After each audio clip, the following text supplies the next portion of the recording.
فخر یزدانی تفسیر قرآنی هم روح ایمانی داماد پیغمبر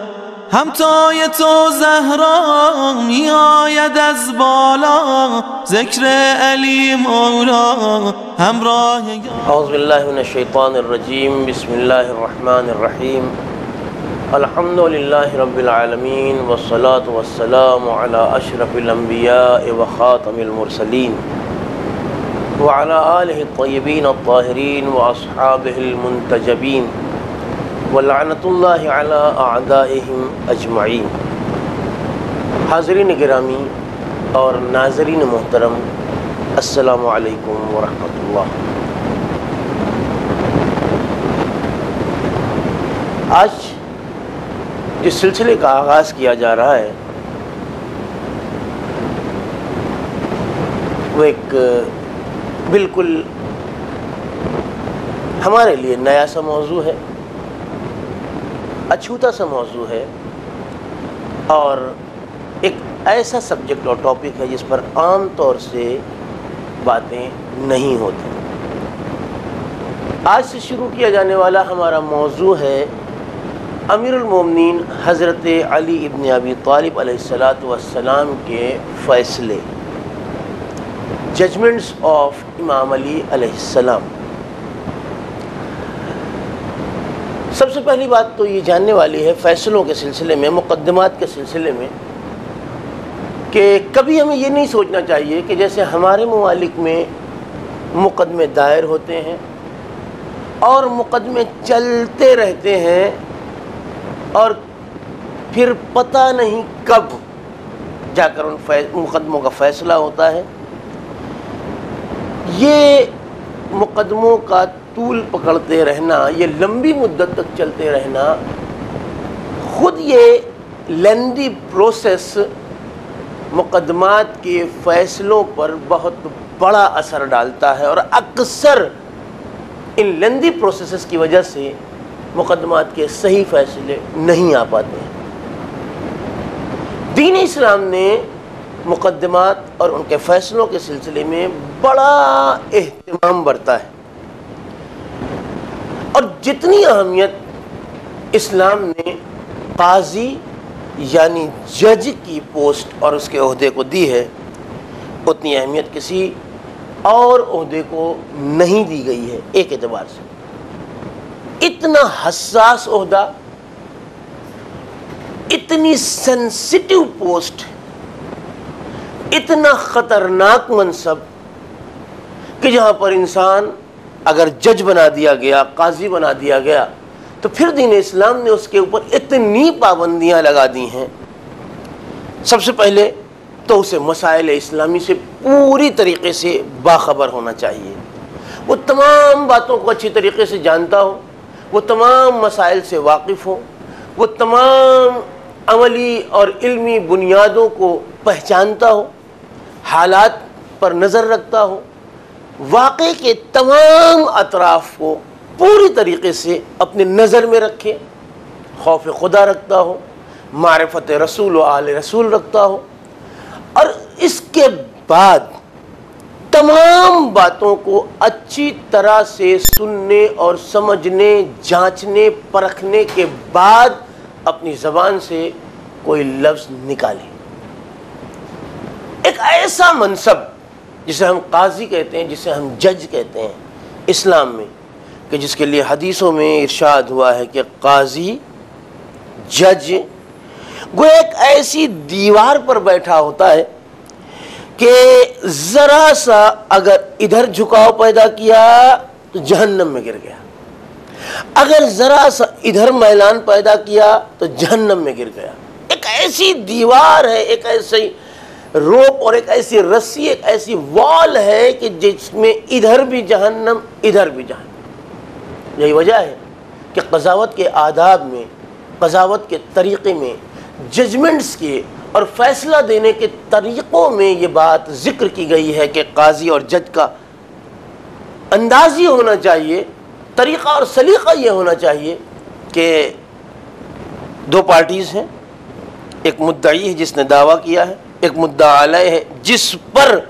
دعویٰ کیا گیا ہے، جس پر مقدمہ قائم کیا گیا ہے، دونوں کو برابر سے دیکھے۔ مثال کے طور پر دو پارٹیز ہیں، ایک ادھر ایک ادھر، اگر اس نے 15 سیکنڈ تک اس کو دیکھا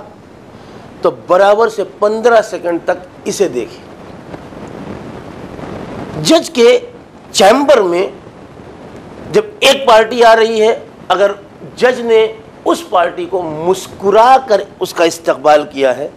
تو فیصلہ دینے سے پہلے دوسری پارٹی بھی جب آئے تو اسے مسکرا کر اس کا استقبال کریں۔ اسے اگر آپ کہہ کے خطاب کر رہا ہے تو فیصلے سے پہلے اس پارٹی کو بھی آپ کہہ کے پکارے۔ اسے اگر 10 منٹ بولنے کا موقع دیا ہے تو اسے بھی 10 منٹ دفاع کرنے کا حق دے، اور اس طریقے سے بالکل برابر کا انداز، یہ نہیں کہ ایک آئے تو آپ جناب اور ایک آئے تو دکار، نہیں، اسلام کا یہ انداز قضاوت نہیں ہے، اور اسلام ایسے قاضی کو قبول نہیں کرتا ہے۔ اسلامی حکومت میں ایسے قاضی کی کوئی اہمیت نہیں ہے، بلکہ ایسا انسان یقینی طور پر جزا تو نہیں پائے گا، ثواب تو نہیں پائے گا، نیکی تو اس کے نام عمل میں نہیں لکھی جائے گی، اس کے برخلاف اس کی جہنم یقینی ہو جائے گی۔ یہی وجہ ہے کہ اگر تاریخ اسلام میں دیکھا جائے تو خود مرسل اعظم سرور کائنات حضرت محمد مصطفیٰ صلی اللہ علیہ وآلہ وسلم کی زندگی طیبہ اور پاک و پاکیزہ حیات میں بھی جہاں کہیں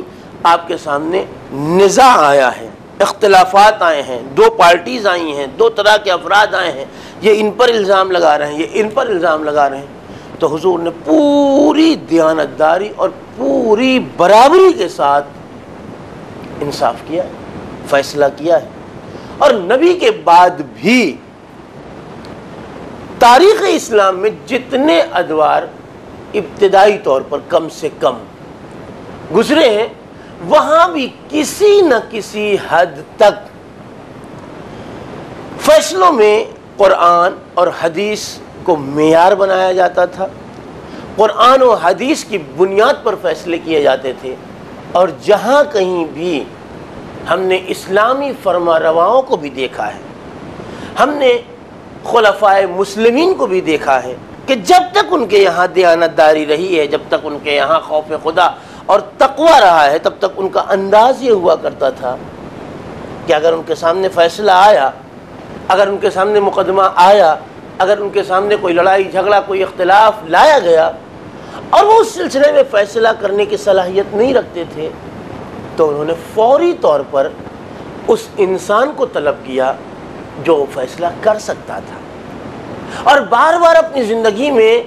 اس بات کو دہراتے رہے ہیں۔ ایسی شخصیات گزری ہیں تاریخ اسلام میں، بڑی بڑی شخصیات جو اس بات کو بار بار دہراتی رہی ہیں کہ آج انہوں نے میرا دین بچا لیا، آج انہوں نے صحیح فیصلہ کر کے میرا ایمان بچا لیا، میری حیثیت بچا لی، میری آبرو بچا لی۔ اگر انہوں نے آج یہ فیصلہ نہ کر دیا ہوتا تو میں تو تباہ ہو جاتا، میں تو برباد ہو جاتا، میں تو ہلاک ہو جاتا۔ آپ نے مجھے بر وقت سنبھال لیا۔ اور ہونا بھی یہی چاہیے کہ جہاں پر بات اس طرح کی ہو وہاں انسان کی عظمت کا اقرار کیا جائے، اگر کسی انسان کے اندر وہ شرافت وہ کرامت پائی جاتی ہے تو اسے سراہا جائے۔ یہ ہماری بڑی بدنصیبی ہے کہ بعض اوقات، بلکہ بعض بھی نہیں، اکثر اوقات ہم تعصبات کا شکار ہو جاتے ہیں۔ کوئی انسان کتنا ہی عظیم کیوں نہ ہو، کوئی انسان کتنا ہی بافضیلت اور باشرف نہ ہو، اگر ہم اسے اپنی پارٹی کا آدمی نہیں سمجھتے ہیں تو پھر اس کی کوئی خوبی ہماری نظر میں خوبی نہیں ہے، اس کی کوئی اچھائی ہماری نظر میں اچھائی نہیں ہے، جبکہ یہ تعصب اسلام کے سخت منافی ہے۔ اسلام اس کی شدید مذمت کرتا ہے۔ اگر انسان بافضیلت ہے تو اس کی فضیلت کا اقرار کرنا چاہیے، اگر انسان با کمال ہے تو اس کے کمالات کا اقرار کرنا چاہیے۔ یہی وجہ ہے کہ تاریخ اسلام میں ہم بارہا مرسل اعظم ختمی مرتبت حضرت محمد مصطفیٰ صلی اللہ علیہ وآلہ وسلم کی حیات طیبہ کے بعد دیکھتے ہیں، چاہے وہ دور اول کی خلافت کا زمانہ رہا ہو، چاہے وہ خلافت دور دوم رہی ہو، چاہے وہ تیسری دور کی خلافت رہی ہو، ہر دور میں جب بھی مقدمات پیش کیے گئے خلفائے وقت کے سامنے اور انہیں فیصلہ کرنے میں کسی طرح کی دقت پیش آئی، یا انہوں نے یہ محسوس کیا کہ اس مقام پر ہم فیصلہ کرنے کی صلاحیت نہیں رکھتے، آیات کی دقتوں تک، روایات اور احادیث کی گہرائیوں تک ہماری نظر نہیں پہنچ رہی ہے، جس کی وجہ سے جسے بیس بنا کر، بنیاد بنا کر ہم اس مقدمے کا فیصلہ کریں۔ تاریخ شاہد ہے کہ ان مقامات پر ان خلفاء حضرات نے بھی امیر المومنین سیدنا امام علی علیہ السلام کو طلب کیا ہے، انہیں بلایا ہے یا مقدمات کو ادھر موڑا ہے۔ آج بھی اکثر ایسا ہوتا ہے، یہ اسی دور سے چلا آ رہا ہے کہ اگر کوئی بینچ، اگر کوئی جوڈیشری کوئی فیصلہ کرنے کی صلاحیت نہیں رکھتی ہے تو وہ اس بینچ کی طرف اس کیس کو ٹرانسفر کر دیتی ہے کہ جس جج کے اندر یہ صلاحیت پائی جاتی ہو۔ اس میں کوئی مذائقہ نہیں ہے، اس میں کوئی برائی نہیں ہے، عام انسان ہے، اس کی سوچ، اس کی سمجھ، اس کی وسعت فکر، اس کے سوچنے کا جو بیس ہے یا اس کے سوچنے، اس کے آئیڈیاز کی جو چہار دیواری ہے وہ محدود ہوتی ہے، علاوہ ان لوگوں کی کہ جنہیں پروردگار عالم اللہ سبحانہ و تعالی نے اپنی طرف سے منتخب کیا ہو، اپنی طرف سے علم و کمال و شرف و فضیلت عنایت کی ہو، اپنی طرف سے انہیں علم عطا فرمایا ہو، اپنی طرف سے ذہانت، فطانت، متانت، شرف، کمال، رفعت، بلندی اور مناسب عنایت کیے ہوں، ان کے یہاں تو یہ بات یقینی طور پر پائی جاتی ہے کہ وہ جو فیصلہ کرتے ہیں وہ علم پروردگار کی بنا پر فیصلہ کرتے ہیں، وہ جو طے کرتے ہیں وہ اللہ کے علم اور اللہ کے دیے ہوئے کمال کی بنیاد پر ہوتا ہے، لہذا وہاں کسی سوچنے، سمجھنے، پرکھنے یا اس کا دوبارہ جائزہ لینے کی ضرورت نہیں ہوتی ہے۔ اگرچہ دین اسلام میں، بلکہ یوں کہا جائے کہ تاریخ اسلام میں فیصلوں پر تجدید نظر کا گوشہ بھی رکھا گیا ہے، چاہے وہ فیصلے انتہائی عظیم انسان نے کیوں نہ کیے ہوں۔ میں پھر اپنی بات دہراؤں تاکہ ہمارے ساتھی، ہمارے بچے، ہمارے چھوٹے بھائی آسانی سے اس بات کو سمجھ سکیں۔ آپ نے دیکھا ہوگا، اکثر آپ نے پرنٹ میڈیا میں، پیپرز میں بھی پڑھا ہوگا، اخبارات میں، نیوز میں، ٹی وی پر آپ نے دیکھا ہوگا کہ فلاں مقدمہ چل رہا تھا، لوور کورٹ میں اس کا فیصلہ ہو چکا، ایک پارٹی جیت گئی، ایک پارٹی ہار گئی، لیکن اسی کورٹ نے جب فیصلہ لکھا تو یہ بھی لکھا کہ ہاری ہوئی پارٹی کو ہم سے بڑی عدالت میں اپیل کرنے کا حق ہے۔ اس کے کیا معنی ہے؟ کہ جس نے فیصلہ کیا ہے وہ یہ خود سمجھ رہا ہے کہ جس کے خلاف فیصلہ ہوا ہے اسے ایک چانس دینا چاہیے، ایک موقع دینا چاہیے کہ وہ لوور کورٹ میں اگر ہار گیا، چاہے تو اپر کورٹ میں، ہائی کورٹ میں جا کر وہ اس کے خلاف، ہمارے فیصلے کے خلاف اپیل کرے، پھر سے اپنا مقدمہ دائر کرے، پھر سے ساری بحث ہو، سارا معاملہ سنا جائے، گواہ آئیں، گواہ پر جرح ہو، اور اس کے بعد پھر ایک بڑا جج اس پر فیصلہ دے۔ یہ بھی ہو سکتا ہے کہ پہلا والا فیصلہ باقی رہے، یہ بھی ہو سکتا ہے کہ پہلا والا فیصلہ رد ہو جائے۔ جہاں پر فیصلہ غیر معصوم نے دیا ہو، اسلام میں اس فیصلے پر تجدید نظر کرنے کا حق یقینی طور پر ہے، چاہے وہ فیصلہ دینے والا جو بھی ہو، اس پر تبصرہ بھی کیا جا سکتا ہے، اس پر ریمارکس بھی دیے جا سکتے ہیں، اس پر اشکال اور اعتراض بھی کیا جا سکتا ہے۔ کیوں؟ اس لیے کہ فیصلہ دینے والا غیر معصوم ہے، اور غیر معصوم میں امکان خطا بہرحال ہوتا ہے، کہ یہ سوچا جا سکتا ہے، یہ سمجھا جا سکتا ہے کہ ہو سکتا ہے کہ غلطی ہوئی، ممکن ہے کہ غلطی نہ ہوئی ہو، لیکن یہ سوچا بہرحال جا سکتا ہے کہ ہو سکتا ہے کہ اس کے یہاں غلطی ہو گئی ہو، لیکن اس کے برخلاف اگر کوئی مقدمہ کسی معصوم کی عدالت میں پیش ہو، نبی خدا، رسول خدا یا امام منصوص من اللہ کی بارگاہ میں کوئی مقدمہ پیش ہو، تو یہ تو طے شدہ ہے کہ یہ معصوم ہیں، ان کے یہاں کسی شک و شبہے، کسی گناہ، غلطی، کمی کوتاہی کا کوئی امکان نہیں پایا جاتا، ان کی عصمت قرآن و حدیث سے مسلم اور ثابت ہے۔ لیکن اس کے باوجود بھی بعض مواقع پر تاریخ میں یہ دیکھا گیا کہ منصوص من اللہ نے فیصلہ کیا، وہ مقدمہ دوبارہ مرسل اعظم صلی اللہ علیہ وآلہ وسلم کی بارگاہ میں ذکر کیا گیا، تو آپ نے فرمایا کہ ہاں جو فیصلہ دیا گیا ہے فیصلہ بالکل وہی صحیح ہے۔ گویا اپیل بھی ہوئی اور جو سپریم جج تھا اس نے اپنے سے پہلے والے جج کے فیصلے کی تصویب بھی کر دی، کہہ دیا کہ ہاں وہ فیصلہ صحیح بھی تھا۔ کب؟ جب فیصلہ دینے والا معصوم تھا تب بھی۔ تو جب معصوم فیصلہ کرے اور اس کے بعد اس مقدمے کی دوبارہ اپیل ہو، تو اگر کوئی غیر معصوم فیصلہ دیتا ہے تو پھر یہ کہنے کا ہرگز حق نہیں ہے کہ اس فیصلے کے اوپر سوچا نہ جائے، سمجھا نہ جائے، غور نہ کیا جائے، ریمارکس نہ دیے جائیں، تبصرہ نہ کیا جائے، کوئی حرف شکایت نہ لایا جائے۔ کیوں نہیں؟ اسلام نے اس کی گنجائش رکھی ہے۔ بہرحال میں نے بات کہاں سے شروع کی تھی؟ میں نے بات یہاں سے شروع کی تھی کہ اسلام میں منصب قضاوت ایک سخت ترین منصب کا نام ہے۔ ایک مولانا، ایک مولوی، ایک عالم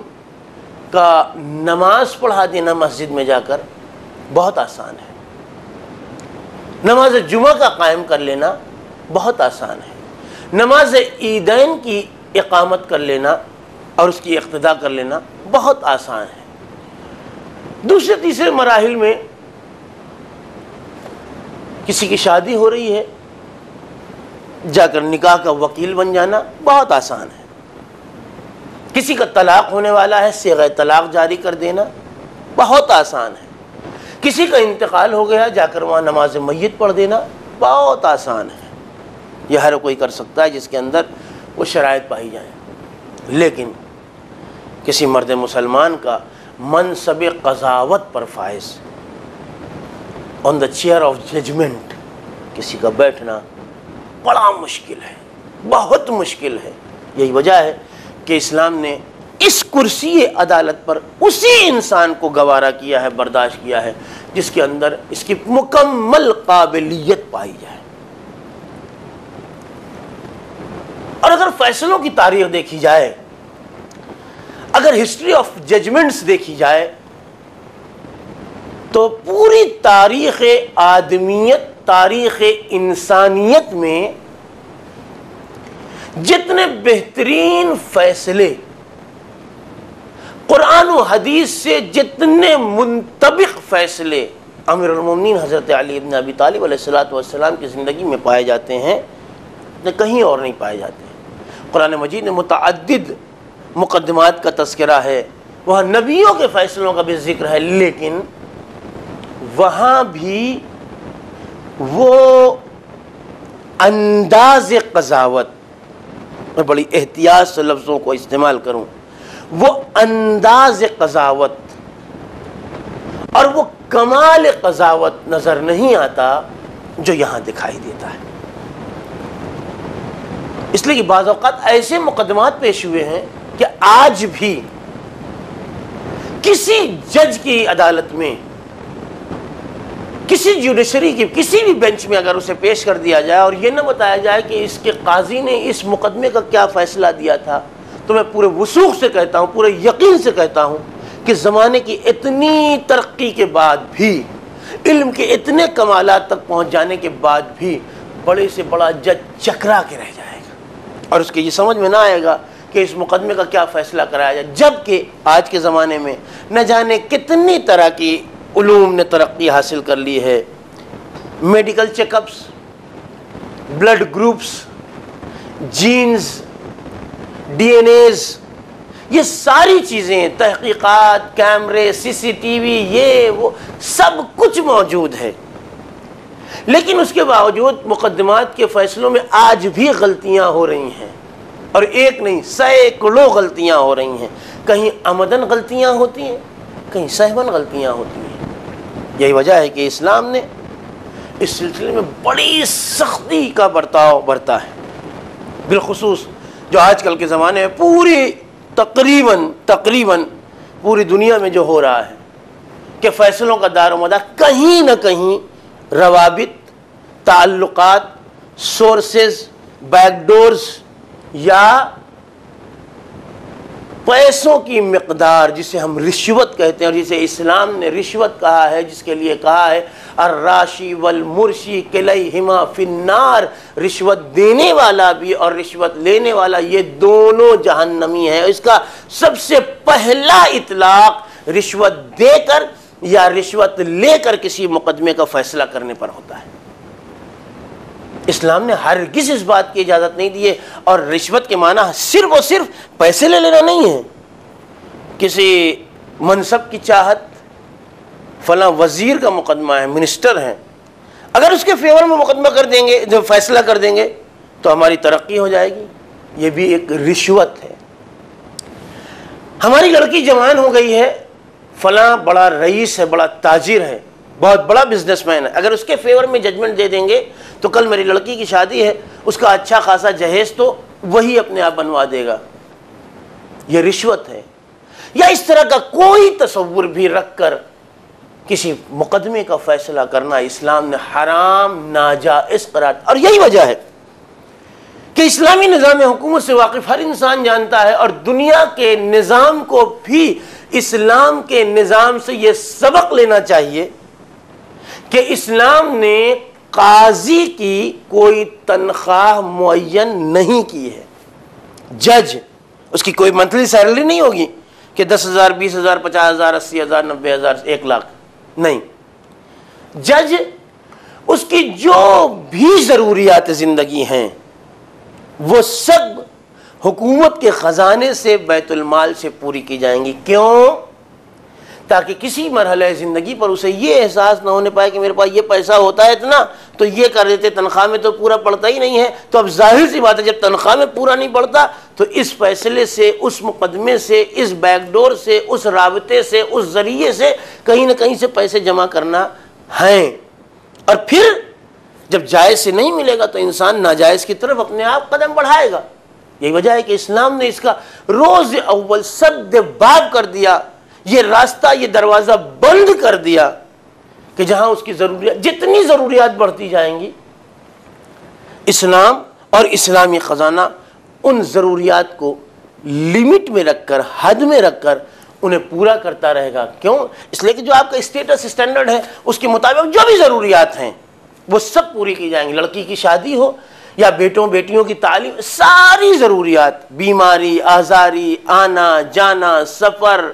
مسافرت، جو کچھ بھی ہے، ساری ضروریات قاضی کی اسلام نے بیت المال سے پوری۔ کیوں؟ تاکہ اسے کوئی بہانہ نہ رہ جائے کہ یہ رشوت، تعلقات، ذرائع یا کوئی بیک ڈور کا استعمال کرے۔ اور یہی وجہ ہے کہ تاریخ میں بھی، میں اسے تاریخ تو کہوں گا لیکن تاریخ اسلام نہیں کہوں گا، بہت سی جگہیں ایسی نظر آتی ہیں تاریخ میں